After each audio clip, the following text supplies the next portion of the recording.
Hi, welcome to my recording of how to make a British Indian restaurant base gravy, and then I'll do a chicken madras with that gravy at the end. I've supplied the document with the ingredient list in and the recipe. You can see in front of me here are all the fresh and tinned ingredients ready to go for the base gravy. There is another ingredient, garam masala, which I'm going to make homemade, that I'll do once I get the onions on the go, because they take about 30 minutes. So what I've got here is, I'll just make sure I read out exactly as I've given it to you. So it says 10 large cooking onions, but these are very large. So I've just gone for 6 of those. You know, if I make too much of this, I can't fit it in the freezer. So, you know, I've got to be reasonable. So I've got 6 of them. I've got the vegetable oil there. The garlic and ginger paste I'll make once I've prepped this. You can see all the ginger there. I've got a full bag of garlic, which is hidden underneath the onions there. I'm going to make them in my spice grinder, the ginger and garlic paste. Carrot needs to go in there. So this is like a classic vegetable stock that any trained French chef would use. You would put lots of onions, carrots, celery in there, really good flavours. I've got some cabbage to go in. I've got some peppers, bell peppers to go in. Sticks of celery. I am going to put some tomato ketchup in. I haven't got it here, but I like to use that to add a little bit of sweetness to it. So I've got that, as well as the soy sauce, which is also optional. I mean, that adds salt and kind of a depth of flavour to it, but be careful with it. I've got good quality chopped tomatoes, not the cheap brands that you can get, so the Napolina. You could use passata. I've got ghee ready to go. The garam masala, like I say, I'm going to make when the onions start cooking. And then there's a whole series of spices, which I'll come to again once the onions are cooking. So cumin, coriander, fenugreek, paprika and turmeric. I'm going to grind all of them down except the turmeric, which is already ground. I'm going to put coriander stalks in, which you can see in the background on the windowsill. Just trying to bring them to life a little bit. They've gone a little bit limp, even though I only got them yesterday. It's a bit warm in the kitchen. Salt and pepper to taste is in the recipe, but I wouldn't add the salt and pepper to this base gravy, because you're going to reduce it, you're going to add it to another sauce. If you don't put any salt in at all, you can just salt the final dish. That's my recommendation. Never salt stocks. That's what I was always trained to do. Right, so I'm going to peel all of these and start to prepare them and do the garam masala, and I'll come back when I'm ready to show you that. Okay, so I've prepared all the vegetables. Obviously the onions take 20 minutes plus, so I wanted to get them done. But I've prepared everything else ready to go in as well. So there's my 8 very large onions there. 2 peeled carrots. The capsicums, I've just took the pith out. That's all I've done, and removed the stalk. I've got 3 half sticks of celery. I have gone and pulled all of the stringy bits off. It's just habit, I suppose. You'd probably get away with it going in a stock, but yeah, it's very coarse. It's very hard to get rid of, even with a stick blender or a liquidizer. That's just the rest of the onions. I have took the stalking off the onion though. That will break down with the heat. Cabbage, it's a small cabbage, so I've done 2/4 of cabbage. I've just took all the poor leaves off it. So I'll get the onions in a large pan with the oil and break them down, and I'll come back when that's bubbling away.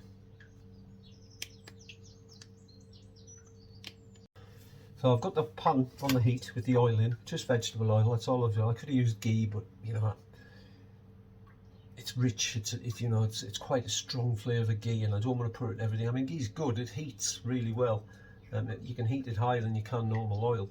But with this, I'm after more of a slower cook to caramelise the onions, to pull all the sugar out. That's why they're cooked for 25 minutes. The other things I've still got to do for this recipe are the onions and the garlic. Now I've prepared the garlic, so there's all the garlic peeled. Now volume-wise, there looks a lot more garlic than there is ginger, but ginger is dense. So there's about 120 grams of each here, which in tablespoons for the recipe is more than we need, but we will need it for the madras at the end, and it's good to just freeze it in little blocks, ice cube holder size, something like that, to use in other dishes, because the final prep for everything that uses a BIR curry base will have almost certainly onion and garlic in, so it helps to have them ready to go. So once I get the onions cooking, I'm going to put these through the blender to make my paste. I only need 9 tablespoons. There's going to be more than that here. Just a little bit of water added them, but I'll show you what I do with them. The garam masala, I've got all the spices here ready to go as per the recipe. I've included all of them, including the Indian bay leaves. I'll warm them through and I'll grind them down as well, because this recipe's got garam masala in. And the final thing I've got to prepare are the spices that go in as well as the garam masala. So I'm not sure whether you can hear that cooking or not. This is an induction hob, ceramic hob. There's my onions. This is a big pan. This is a good 5 litre pan, this is. It's not as thick a base as I would like, but they're really expensive and this does the job. So while it's on 6 now, just to heat through the initial phase, and then I'm going to turn it right down to about 3.5 to cook for the rest of the 20 minutes. If you put a lid on it, you'll end up sweating them out. You may be able to caramelise in that way. I'll give it a blast and I'll let you know.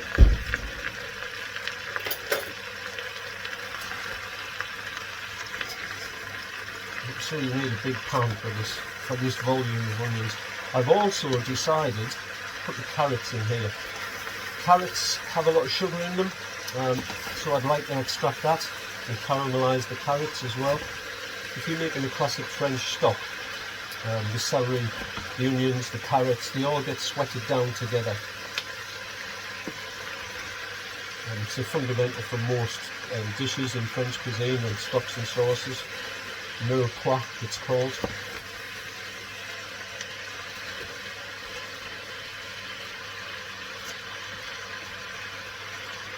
So this will break right down. This will be about half a pan by the time it settles and we start to soften. So I'll turn the heat down now to about 3. I'll find my lid and I'll keep stirring it every 3 or 4 minutes. I don't want it to catch on the bottom. I want it very lightly brown, very soft, but with all the sugar extracted, so it's really sweet. This is going to become the thickening agent effectively of the stock. By the time all of this is blended with the liquid and the other ingredients, you get a really kind of, it's a bit different from thickening with a roux or a corn flour or anything like that. This is going to be made up of vegetable matter blended up, so it's absolutely full of flavour. And that is the fundamental part of a British Indian restaurant curry, is getting this base sauce right. Okay, so I'll crack on with this. I'll look after it for 20 minutes or so, and then I'll come back. I might come back in between them to show you how I make the garlic and the ginger paste, but it's simple. You just blend them up with a little bit of water really, but I'll show you that. So the onions are cooking down nicely. Don't know whether you can hear them. I've got my spice grinder ready. Now you see volume wise it doesn't hold enough really to do this in one batch. So I'm going to do it in two. So I've got all my ginger here. Ginger's quite fibrous, takes a little bit of breaking down, so I'm just going to give it a helping hand by chopping it up a little bit.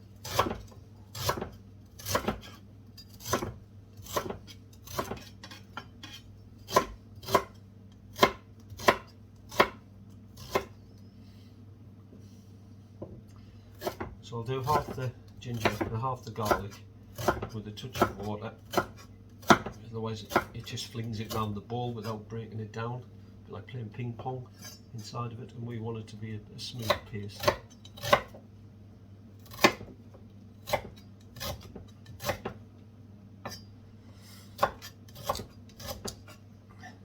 I'm actually trying to grow all of my own spices to make another batch of this in the summer. I think it'd be really rewarding if you've got your own homegrown ginger, coriander, cumin, cardamom.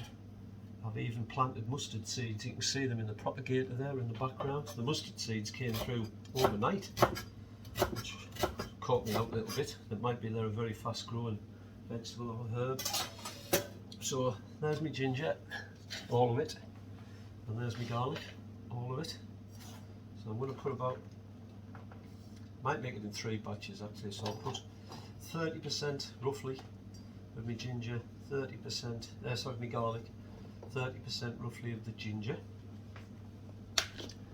This is a 2-blade grinder. There is a 4-blade grinder which I might resort to if this isn't getting through it. So So that's in place. I've got a little pot of water ready.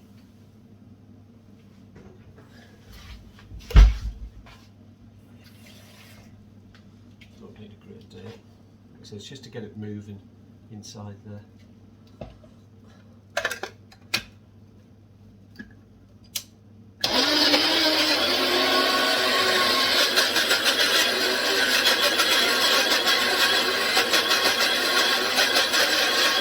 So there's a bit of a viewing panel in the top of mine so I can see it.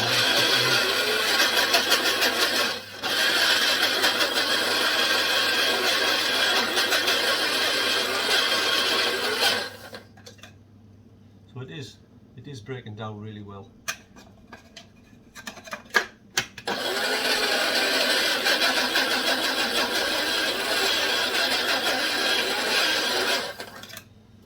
Lovely, there we go. That's really nice. So I don't need to show you the other 2/3, it's exactly the same. It's a really strong smell, of course. You might want to cover it because we're not going to need it for a little while yet. Got these onions here. I'm just you can see how they're breaking down. It's lost about 20% of its volume already. I am using the lid in the end. It's just such a big pan really. I don't think I'm going to get the heat to go through the onions without using the lid. I'm just turning it over so they all get a chance to brown.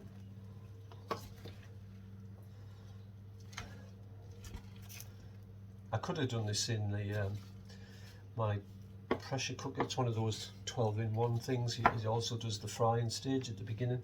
I could have used that, to be honest, because that's what I'm going to create the actual. That's what I'm going to create the stock in, just to break it down quicker and a little bit further. So like a pressure cooker. Could have done it in that. There's a limit to how big a pan you can use when you're using a domestic cooker. That's the thing. If I was on a commercial kitchen, in a commercial kitchen, I could use a big, what we used to call brazen pot. But it's breaking down. Right. I shall come back when that has broken down. I'll finish the garlic and ginger now. Right, so just pop back to here. I've finished the 3rd pot of garlic, and you can see that is going to be double what I need, but it never goes amiss. So it's good to create this in bulk. Fresh is better, but if you're going to do a curry night, you'll get through a lot of it when you start creating the other dishes. A little bit in the rice, quite a lot goes in the madras, so it won't go amiss. Actually, my bowl's a little bit too small. So for reference, this was 3.5 full bulbs of garlic. Smashed that down with my hand, and then the cloves are battered down with the back of a knife, you know, with the flat of the knife. And the bulbs pop out really easy then, the cloves. The garlic, I just used a vegetable knife to peel that.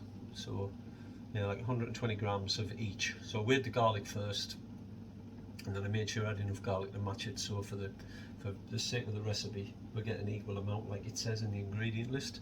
Normally I'd just do it by eye. Interesting though, the volume of garlic's higher. I would expect that, but it was a bit higher than I thought. In terms of my onions, you can see they've broken down now to about half the volume that it was before. They'll start to brown quite quickly when they do brown. So it's a really important part of cooking, this caramelisation. That sort of browning effect that you get really adds rich flavour. Sometimes you don't want, you definitely don't want it if it's a white sauce dish, for instance. But for anything that's a brown sauce like this, caramelisation is a must. Imagine your roast beef, the base of the roasting pan, that's caramelised, and you add liquid to the really hot pan and it scorches it off. Similar kind of thing in here, but this is vegetables. As you can hear the liquid breaking down in it already. It's bubbling away like mad rather than frying. And really that's the result of me having to put the lid on. They're sweating rather than frying. So I'll come back when they're done. So you'll have noticed one of the ingredients is garam masala. So this is a big batch of garam masala. I'm going to put this in a proper sealed jar to use. The recipe only needs a tablespoon of this. This is going to make about 50 tablespoons. So this is just as per the recipe. All the optionals are in, like the Indian bay leaves. And I'm just going to warm these through on a medium-high heat. And I'm going to use my hand to make sure I don't scorch them. Okay, just literally have your hands in there, and you'll know sure enough if they get too hot. And then I'll run them through the blender and set this to one side in a sealed jar for use in other dishes, because it's a finishing agent as well for nearly every Indian dish. So they're heating through really nicely. I can increase this, the oils are coming out, which increases the smell and really gets it working. I can then put that, I've got another blender jar, one with 4 blades on. So if I pop that in,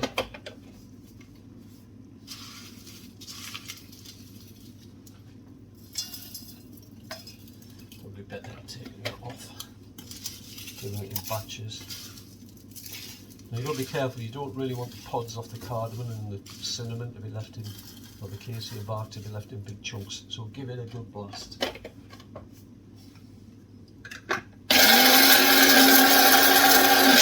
So it's a little bit noisy, so I'm not going to leave this on for you to listen to, so I'll turn it back on when these are being pounded down and short. So these are just down through.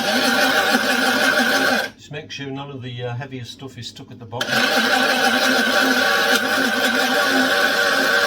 And it was, because you can hear it catch the blade. Okay. So that there is now a fine powder. Okay, don't forget to let the spices cool before you do that stage. So they're going to store in a container, one of these jars, with a rubber seal on the top, labelled up garam masala, ready to use in a number of dishes. I mean, I shouldn't really make as much as this because I wouldn't get through enough of it.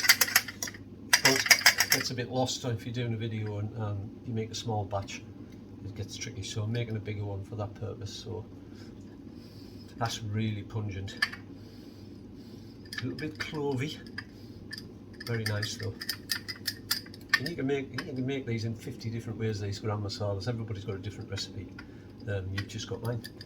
But I'll do the other half of them, and then I'll come back and I'll do the spices that accompany the garam masala in the BIR base sauce, the base gravy. So that's the garam masala finished. You can see you've got a big old jar of it there. I'll need that in a second, so I'm not going to seal it. So the spices that I've listed for you, they're just a 1-1-1 mix. So a tablespoon of garam masala, but I'm not going to dry fry that because it's already done. I don't want to scorch it. So a tablespoon of cumin, coriander, fenugreek. Those are the whole spices. It says powder, but I'm going to use whole spices. So let me get a tablespoon. I do it by eye. I know what a tablespoon looks like. A tablespoon of those coriander seeds. Okay, just the whole spices. Fenugreek, which I've got double sealed in here. These have all come from the Indian grocer, by the way. You cannot beat the price and the freshness of an Indian grocer. You'll pay a fortune if you go to a UK supermarket and you use Schwartz or anything like that. So 2 tablespoons of these. See that? Put them back in my sealed bag. And a good old cumin seeds. These are Raj, but East End is another good brand that you get from the grocers, Indian grocers.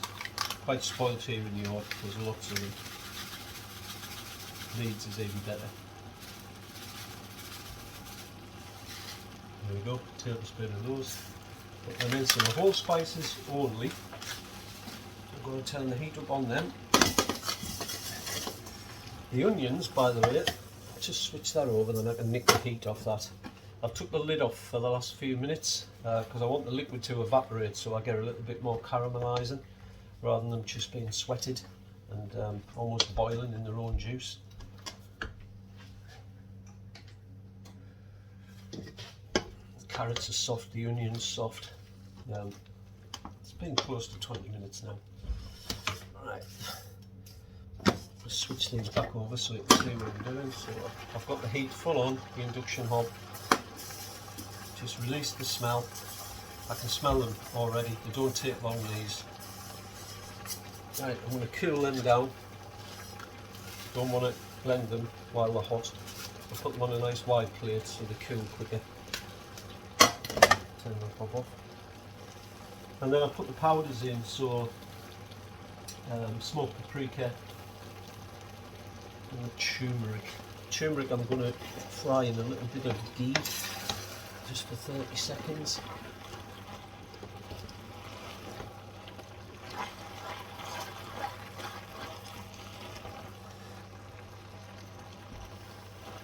Okay, record it. I'll pause it there. Right, so I'm happy with my onions. They're well broken down. Just a light brown to them. All the sugar's released and caramelised. My spices have cooled. I've put them in here. I can now add the paprika, a tablespoon of that. Remember, it's just a 1-1-1 mix, and we'll use a spoon. Love paprika, one of my favourite spices, paprika. A nice big and a bit. Turmeric goes in later. Happy with that.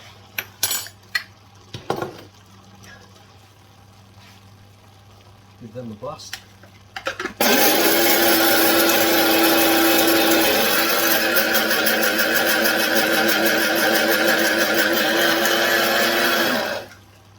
Yeah, cool, won't take long.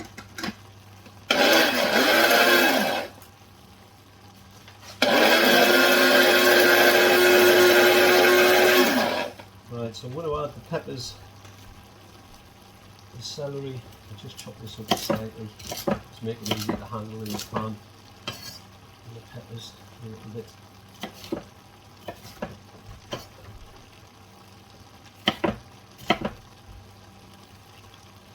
So I took the pith off the peppers because it's bitter. I don't really want that in anything. There's no heat to them, you know, sweet pepper.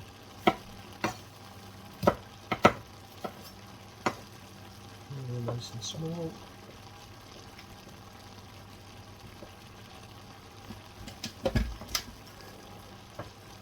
Chop the stalks up a little bit more and let them string. Even if they're going to get blended, I've still got to stir this. And the cabbage, just chopped a little bit.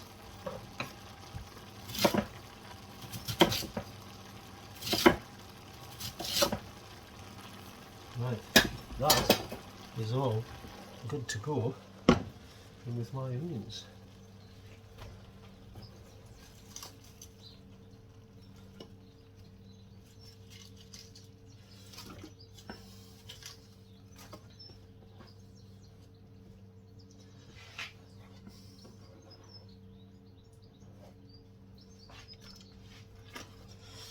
Put that back on the heat and I'll come back to you in 5 minutes when that's broken down. Okay, so the vegetables, add another 5 minutes. It's time to add the spices, the ginger and garlic, water. So remember, I've already made the garam masala, so 1 tablespoon of that. Lovely, well ground.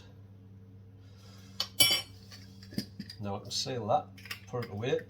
I'm using every dish I make, that'll go in as a finishing tool. So the 1-1-1 mix has come out very, very influenced by the paprika, which is lovely because it's a lovely spice. That all goes in.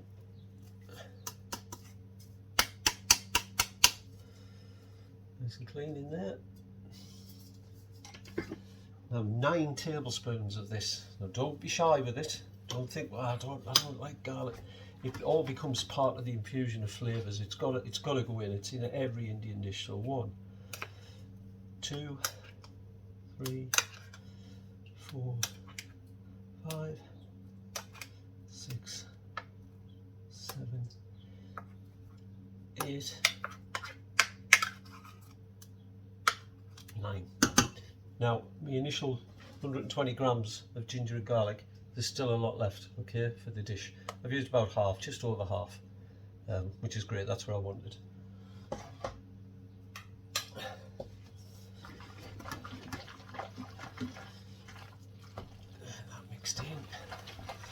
I wouldn't recommend that you put the onion and garlic in any earlier, because it's very easy to scorch it and burn garlic ruins the dish, so you don't want that. So I'm also going to add tomato ketchup for a slight tang but a slight sweetness as well. It sounds like a really cowboy thing to do, but trust me, it really works.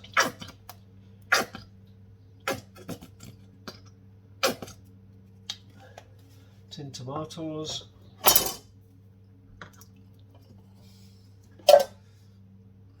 Say my 5 litre pan is a good 3/4 full. Now I just want to cover the veg with water now.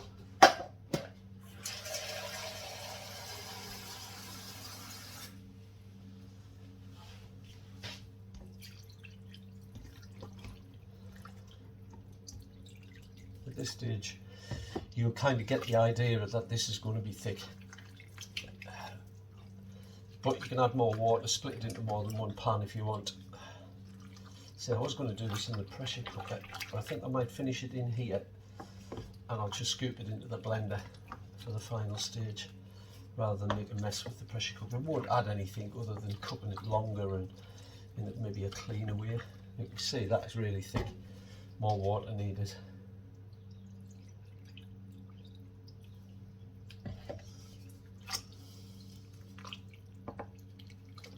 So this is going to need about 30 minutes. This is effectively your stock. There's only a couple of more ingredients to go in this now.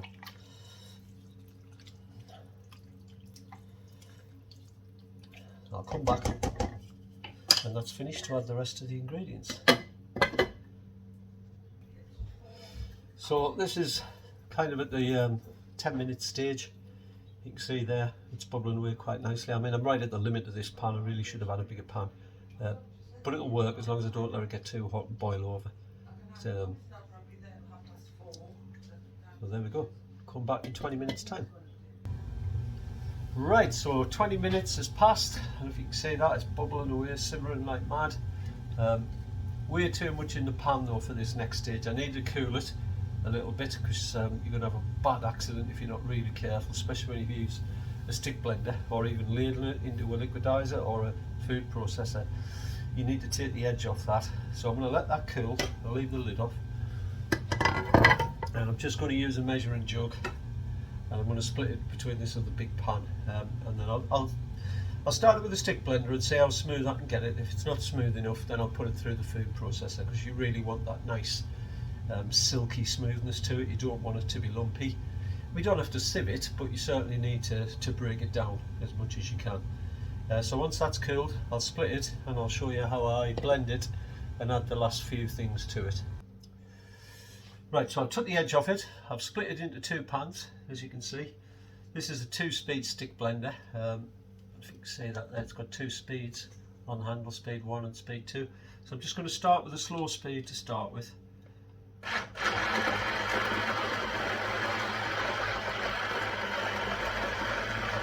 Now be really careful, because if this spits up at you, it will scald you.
Okay, so you can see there, it's 3/4 of the way down. You can see how thick it is. It's holding its shape in the pan there. It's like a vegetable broth, really thick, lovely. It's not smooth enough yet. I need to stick it a little bit more. The other pan I haven't started yet, the big main pan. Take care with splashing. I can't emphasize that enough. I've still got to put the turmeric in there and cook it out a little bit longer, but I want this silky smooth. In terms of flavour, let me just go a spoon. Don't forget there's no salt in this. I recommend you don't salt anything until it's in the final dish. It's rich. It's quite pungent of the onion and the garlic and the ginger, which you'd expect. But as a base flavour, bang on. With a bit of salt, that would be scrummy. If you do want to taste it with salt, you could always just take a little bit in a separate dish. Add your salt and pepper to that, which I'll do now. I'll just grind a little bit in there so I can see what the balance of flavours are like then without risking making the main dish salty.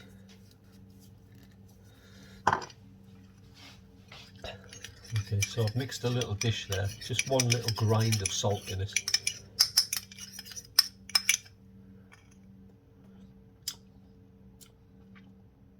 Yeah, salt makes a really big difference. Needs a bit of sweetness to it.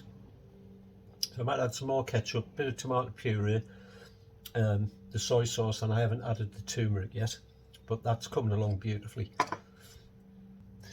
Right, so hopefully you can see I'm well on the way there. Glad I did split it down actually, because this stick blender, even though it's quite a big one, is really struggling. I mean, it's a hot sauce, the motor's getting hot. So I'm going to let this cool down a little bit before I finish it off. So I've got to do the turmeric and the ghee, and then I want to balance the flavours a bit with soy, a little bit more ketchup, and then I've got a secret ingredient that I like to use, which is jaggery powder. You could use palm sugar, you could possibly even use a little bit of brown sugar, but this is a natural product that they sell in Indian grocers. And it just helps you to do the balance of the 5 different flavours that you can get. So anything predominantly tomato based is quite sharp, I find. It takes a lot of salt to take that sharpness out, but you need a bit of sweetness as well. I mean, when I was a professional chef, we used to use pineapple almost exclusively to balance the flavours in the curry. In them days, you couldn't buy the individual spices. It was tins of curry powder that we used. I mean, it was really good curry powder. I wish I could get hold of some now. It was quite unique, consistent flavour. But yeah, this works really well. Or, like I say, try pineapple chopped up and use the juice, or you can use a little bit of brown sugar, I would have thought. But this definitely needs a little bit of that. It's got a bit of sharpness. It'll work very well in a madras as it is, but I want this to be neutral so I can use it in any dish. And then I'll sharpen the madras up separately with lime juice, for instance. Okay, I'll let this all cool off and get it a little bit smoother and balance the flavours. I'll come right back. So it's still cooling down, the mortar is, on the stick. So I've took this a little bit further, this little ball here. I've put a little bit of soy, a little bit of jaggery powder in there, and a little bit of ketchup. I ended up going a bit over with the soy and the ketchup because it's such a small amount in here. So I've added a little bit more of this sauce to it, you know, the base sauce, just to get the ratios a little bit more like what it would be, and it's made a massive difference. And this is the most critical part really of any dish that you make, and any classic sauce, or certainly this this BIR base sauce. You've got to get your balance of your flavours. You don't want one overpowering the other. So yeah, that's nice. That's really nice. And how much have I got here? I reckon there's enough for 15 curries, maybe 20 curries, because you're going to make an individual sauce for that dish, like a madras sauce, as well as adding the base to it. So this will go a long way. This will make up over half of the volume of the dish, and the rest will come from the pre-cooked chicken if you do the chicken dish, or fish and stock. So this is the basis of about 50-60% of the dish. So this won't be the full flavour that you get. This needs to be neutral though, like I say. Not sweet, not bitter, not sharp, not salty. It needs to be somewhere between them and just full of flavour. And that is. And there's no turmeric in yet. I haven't fried it. Well, actually, I'll do that now. I'll do that now. So let's move that out the way. Move that out the way.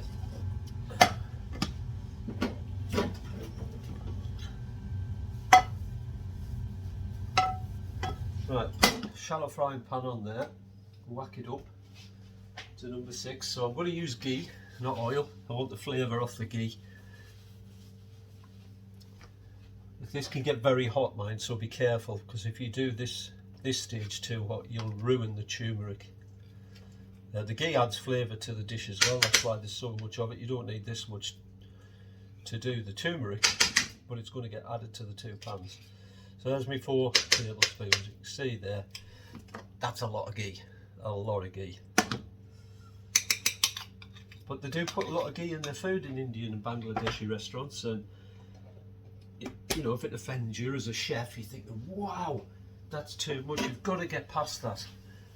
That's what makes their dishes, you know, like the 120 grams of garlic and 120 grams of ginger. It seems ridiculous, and that's where I struggled with initially, even as a professional chef. I couldn't reproduce the flavour I was getting in my local Indian restaurant, and it's because I wasn't brave enough, I think, to go that far and add that quantity of certain individual parts, certain flavours. And once I did do that, especially the onion, the garlic, the ghee, I was there. So like I say, this ghee is clarified butter, effectively, is what it is. But it's not like our butter. It's got a flavour to it, quite a strong flavour to it. That's why it's an important element to put in the dish. I wouldn't replace this with oil, even though I fried the onions in the oil. This stage, I'm just gonna flick a bit of water in there. Just see when it gets hot enough. Be careful it doesn't spit back at you if you're doing that. Right, turmeric. I've got lots of turmeric. My favourite spice, actually, paprika and turmeric are the 2 I like, but it can taste quite bitter if you taste it just as it is. You know, if you burn that, you ruin it. See, that's heated up really quickly. So I'm going to put the tablespoon in there now. I'll actually take it off the heat so it doesn't get too hot as well. Hopefully you can still see me.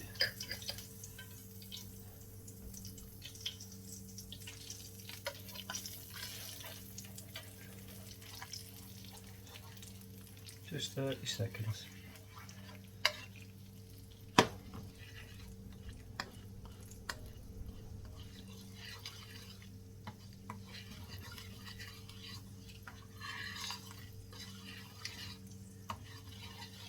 This is very hot. When you transfer it, watch yourself. Right, that's long enough. So I've got about 1/3 in there, 2/3 in there. And you can hear how hot that ghee is when it hits the sauce, but it can be deceiving when it's on the hob in the pan.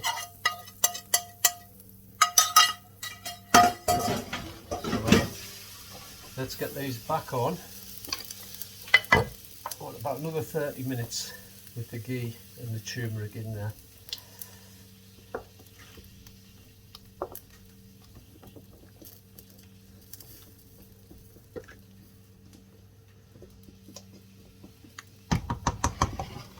Yeah.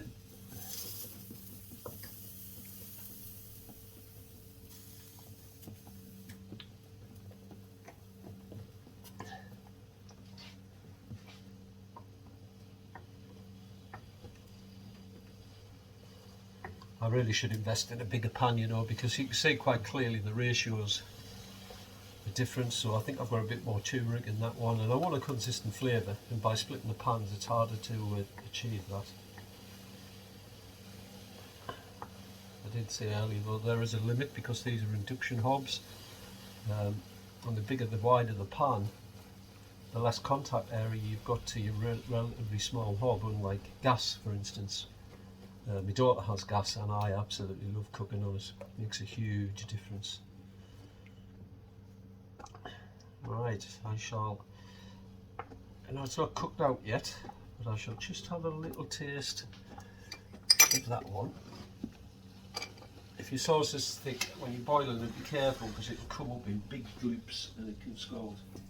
So I'm just rinsing my spoon off.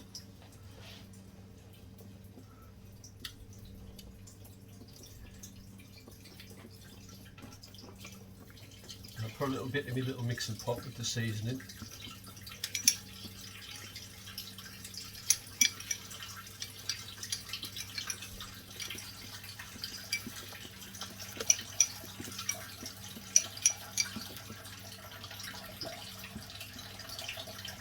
Yeah, it does change the flavour.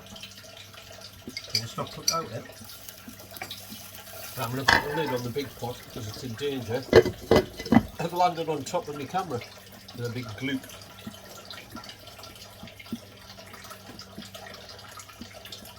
Right, I'll give this 30 minutes and I'll come back and show you what we've got. But I'll put a little bit of soy sauce in now and a little bit of ketchup because I know it needs it from my little mixing pot. So I'm not going to go daft. So about a couple of teaspoons, that's all. And I'll just grab some ketchup.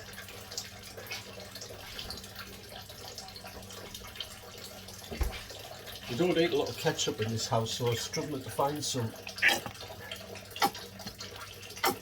Is ketchup sweet? Tomato puree is not. Still has that sharpness to it. I'm going to add a little bit of tomato puree as well.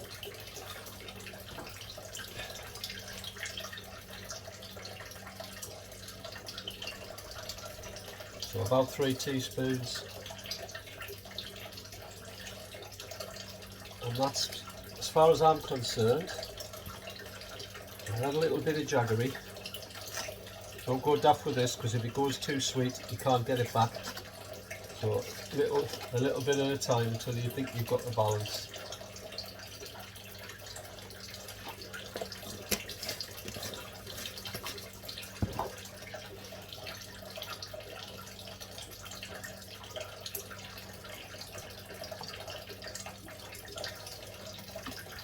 You can't see this as a pan. You can see this one's a little bit thicker. So I mean by the ratios. I spoiled a little bit by having a huge pan, and then my next pan down is about half the size. Right, back in 30 minutes. Okay, let me just get that camera balanced. So, it's had about 25 minutes cooking through. I'll show you what kind of consistency we've got. You can see there, that's a bit thicker than what you would normally use.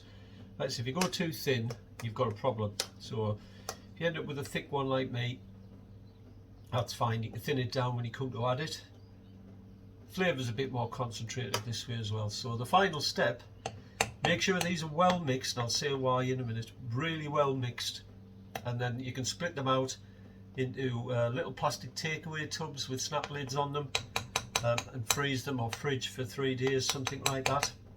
Now, don't worry when you defrost them if it looks a bit separated. The liquid and the vegetable matter will split apart a little bit, but you can soon mix it back together and then you can make your final dish. Now the whole reason Indian restaurants use this is speed and consistency. They've got to get through a couple of 100 covers each night, maybe more. So they'll have a huge brazen pot full of this base sauce, and that will become the basis for everything else that they create. In my case, I'm going to do a separate video where I created chicken madras, which will predominantly be this, a curry powder, some extra onion and garlic, some mango chutney, and maybe a little bit of lime juice, and then I'll do use the absorption method to create some pilau rice to go with that, and I've got some bought-in naans. I don't own a tandoori to make naans. I have made my own, and they were quite nice, but it's an awful lot of work when you can replicate bought-in ones just as good. So that is my base sauce. Hope you enjoy it. Stick some comments in there if there's anything else you want to ask me about with it. And thank you for watching.